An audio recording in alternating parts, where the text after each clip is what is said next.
On May 6, 1937, the sky over New Jersey caught fire before thousands of horrified eyes. A colossal structure more than 245 meters long, nearly the length of 3 Boeing 747s lined up nose to tail, was floating like a city in the air. Its name was LZ-129 Hindenburg, the pride of Nazi Germany, the ultimate symbol of technological supremacy. And in just 34 seconds, it turned into a massive fireball that devoured an entire era. But to understand why that moment shook the world, we have to return to a time when the sky did not belong to jet aircraft, when humanity believed the future of transatlantic travel rested inside gigantic airships. At the beginning of the 20th century, Germany led the world in Zeppelin technology.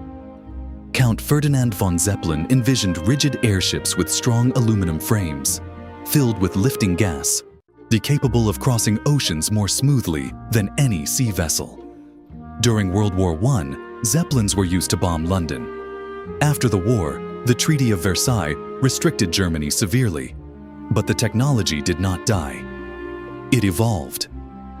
By the 1930s, the company Luftschiffbau Zeppelin unveiled the Hindenburg, the largest airship ever built. It stretched 245 meters in length. Its diameter reached 41 meters. The framework was constructed from lightweight duralumin alloy. Inside were 16 massive gas cells. The original design called for helium, a non-flammable gas, but the United States controlled nearly the entire global supply of helium and refused to export it to Nazi Germany. As a result, Hindenburg was forced to use hydrogen, lighter than air, cheaper, but extremely flammable. Hydrogen was no secret. Everyone knew it was dangerous. Yet for decades, Zeppelins had flown safely. German engineers believed their craftsmanship was precise enough to manage the risk. Hindenburg was more than transportation. It was a political statement. Swastikas were painted boldly on its tail fins. When it flew over European and American cities, people did not just see technology. They saw Adolf Hitler's ambition. Minister of Propaganda, Joseph Goebbels understood the power of imagery.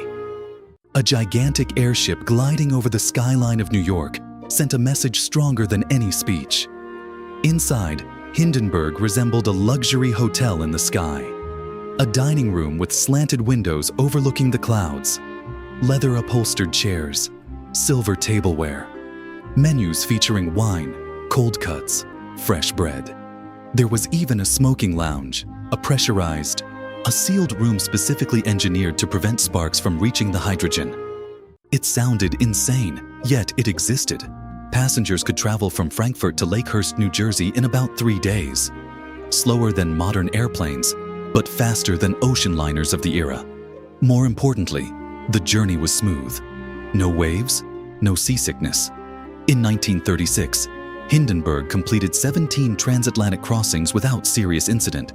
It carried more than 1,000 passengers. Newspapers hailed it as the future of global transportation. In early May 1937, Hindenburg departed Frankfurt for its first spring voyage to the United States. On board were 36 passengers and 61 crew members. The passenger list was not full due to unstable weather and rising political tensions that led some to cancel. Captain Max Pruss was an experienced airship commander, and also aboard was Ernst Lehmann, director of the Zeppelin Company, an executive who placed complete confidence in the technology. His presence signaled absolute belief in Hindenburg's safety. The 3-day journey across the Atlantic was largely uneventful. The airship cruised at around 200 meters altitude, averaging 125 kilometers per hour. Passengers dined, played music, wrote postcards. Some stood by the windows as the massive vessel drifted past Manhattan on the afternoon of May 6th.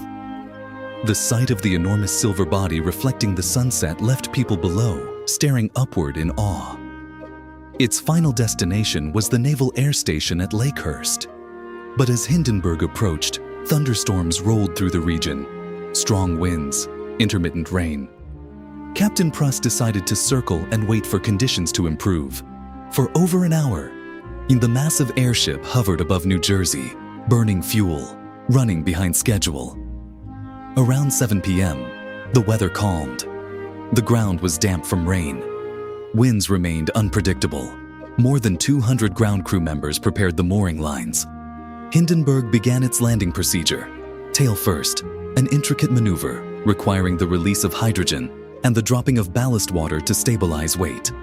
One subtle detail occurred during approach. Reports later suggested Hindenburg executed a sharp S-turn to align for landing.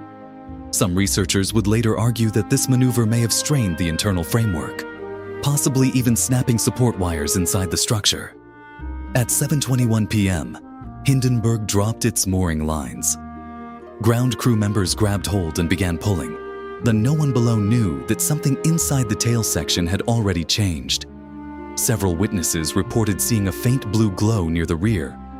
Another described hearing a small pop, like an electrical spark.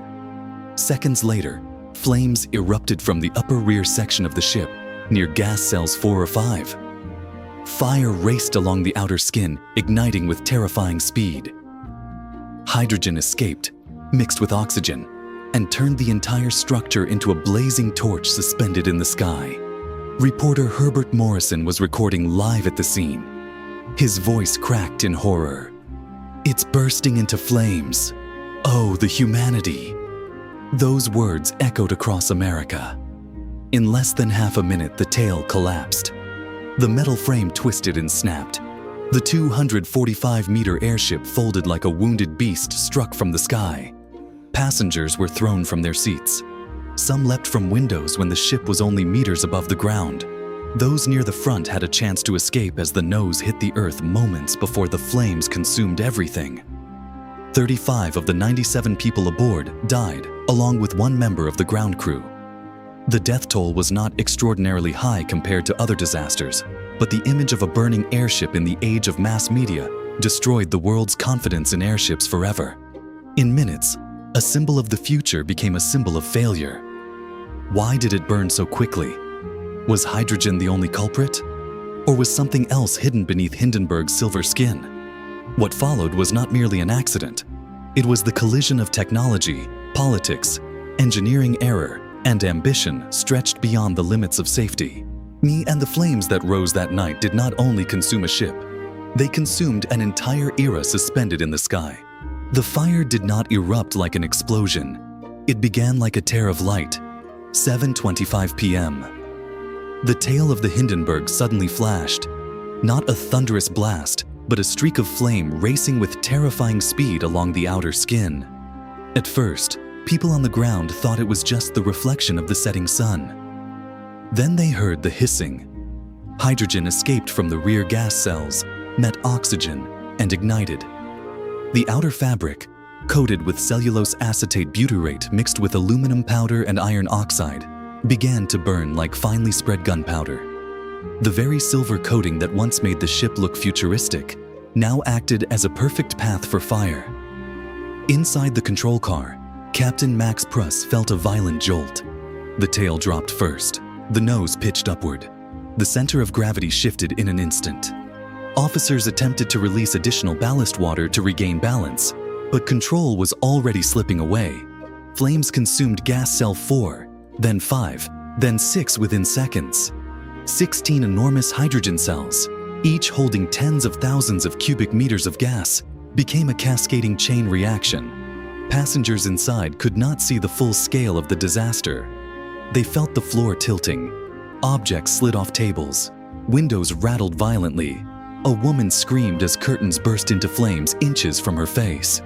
In the smoking lounge, the room once praised as proof of absolute safety, the automatic door sealed shut. Those inside had to force it open as smoke flooded the corridor. The tail struck the ground first. The metal framework crumpled like shattered ribs. The midsection collapsed downward, forming a slanted bridge of burning steel. Some passengers crawled across the flaming structure searching for escape. Werner Franz, a 14-year-old cabin boy, was near the food storage area at the rear when the fire broke out. Water from a ruptured ballast tank poured over him, soaking his clothes and unintentionally saving his life before the flames reached him. He jumped from the ship when it was only a few meters above the ground and survived. Ernst Lehmann, the executive behind the Zeppelin company, was severely burned while trying to escape his cabin. He was pulled from the wreckage still conscious, but died the following day from extensive burns. On the ground, more than 200 crew members who were handling the mooring lines panicked and ran as the massive fireball collapsed in front of them. One man was killed by falling debris. 34 seconds. From the first spark to the moment the metal skeleton lay flattened on the earth, less than half a minute passed.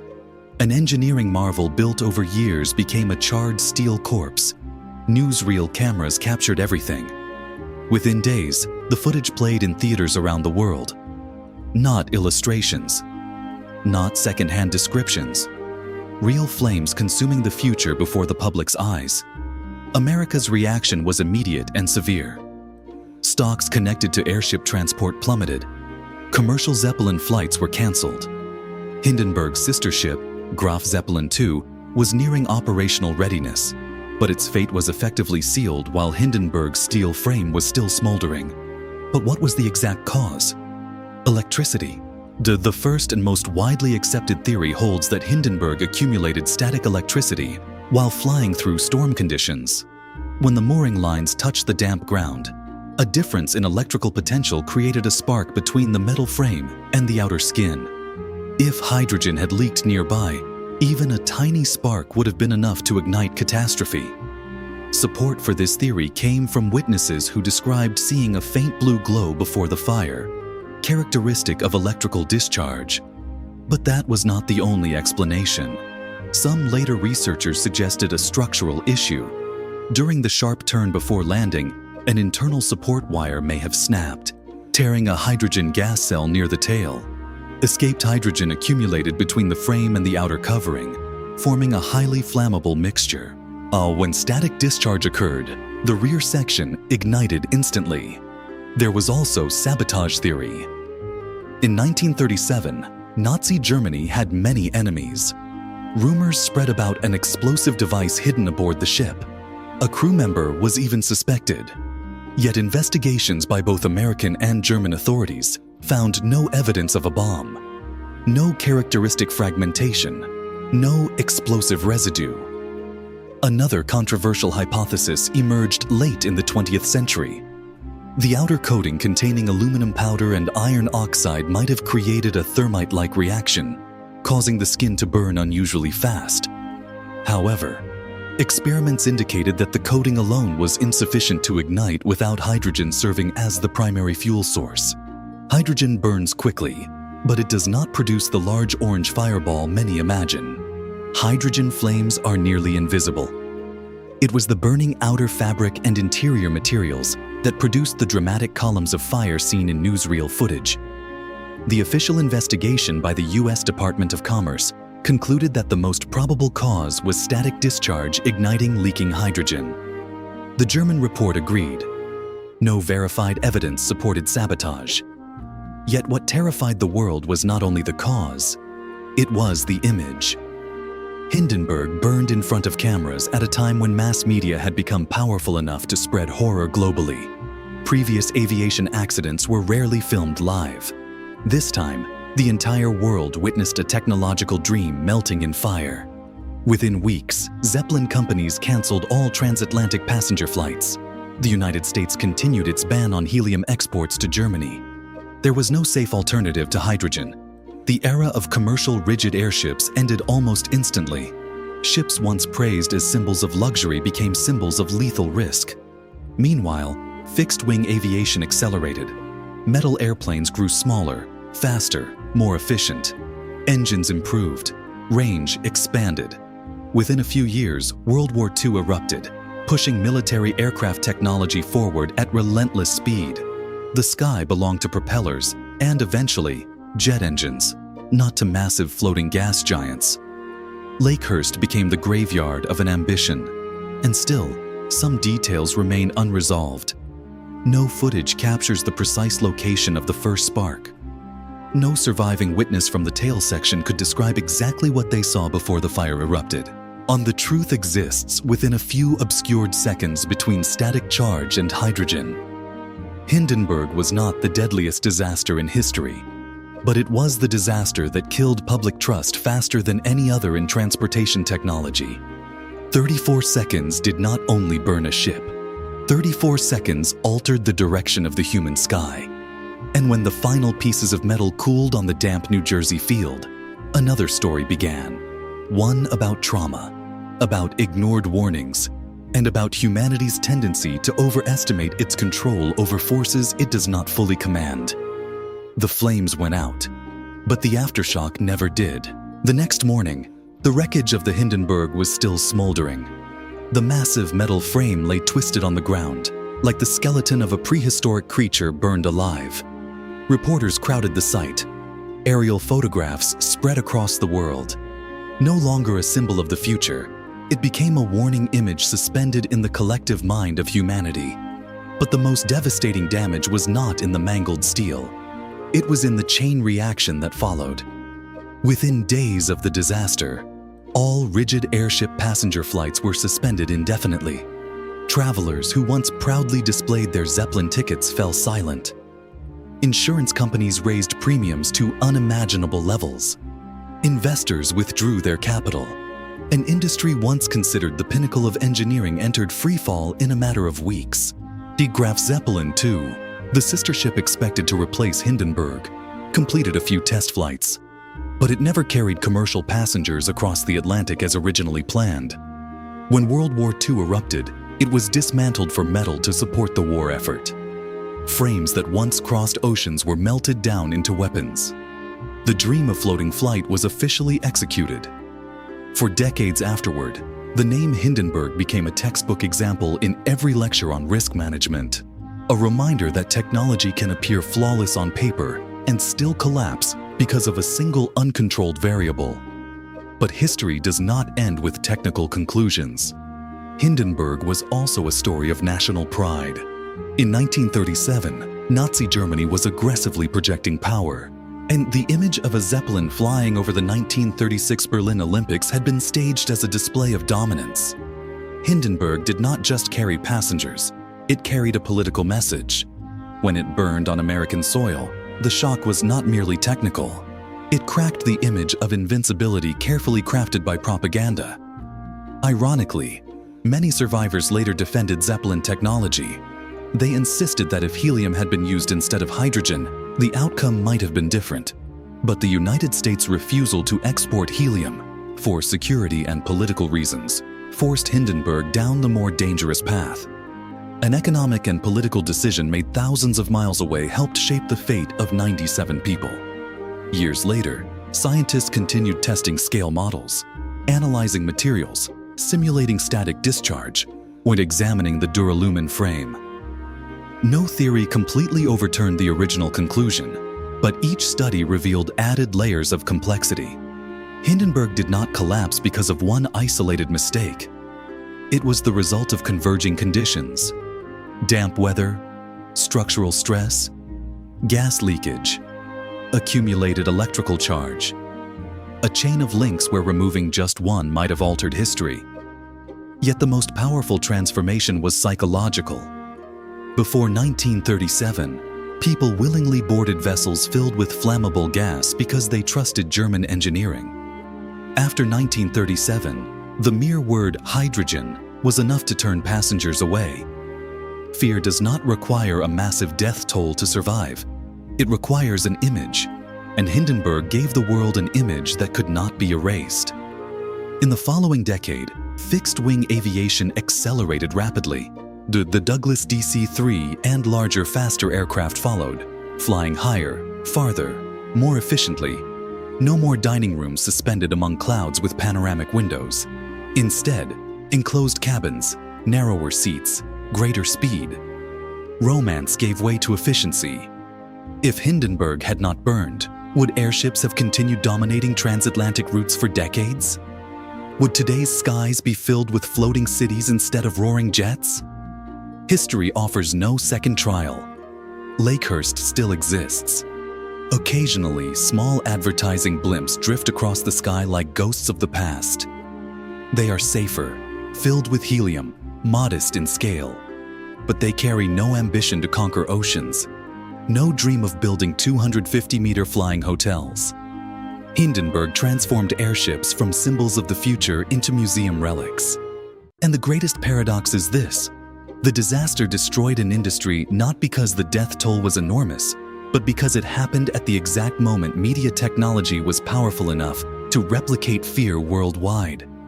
A moment captured, a broadcast carried across a nation, a burning image etched into collective memory. 34 seconds defeated decades of research. The blackened metal in New Jersey was not merely the remains of a ship. It was a reminder that technological confidence, when paired with political ambition and competitive pressure, can push humanity to the thin boundary between triumph and collapse. Today, as we board aircraft cruising at 10,000 meters, few remember that there was once a time when humanity believed in massive gas-filled giants drifting slowly across oceans. And fewer still remember that a single spark can redraw the map of the future. Hindenburg was not just an accident. It was the moment humanity learned to fear its own ambition. If you had lived in 1937, would you still have stepped aboard a hydrogen-filled airship, trusting that engineering could protect you from every risk? Or would you have turned away, watching an era fade from the ground? Leave your thoughts in the comments below.